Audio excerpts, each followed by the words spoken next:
Hello everyone, কেমন আছো তোমরা সবাই? আমার মিনি ব্লগে তোমাদের সবাইকে স্বাগত জানাই। আজ হচ্ছে শনিবার, আজকে ছিল পূর্ণিমা পুজো।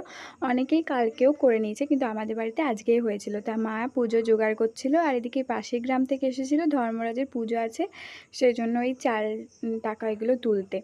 আর জেঠু এসেছিলো আমাদের বাড়িতে পুজো করতে। জেঠুই আমাদের ছোটোবেলা থেকে দেখে আসছি পুজো করে, তো জেঠু পুজো করতেও চলে এসেছে। মায়ের যোগাযন্ত্র হয়ে গেছিলো তখন, তারপর লাস্টে ব্রত কথা পড়ে পুজোটা শেষ করবে। আমারও স্নান টান হয়ে গেছে, আমি ঘরের পুজোটা করে দেব। তারপরে পুচকিটার সাথে একটু খেলছিলাম, আমার চান টান হয়ে গেছে। পুচকিটা তখন তো চান করেনি, ও আমার সাথে খেলু খেলু করছিল একটু। তারপরে আমি আর পুচকি দুজন মিলে গেছিলাম সবাইকে প্রসাদ দিতে।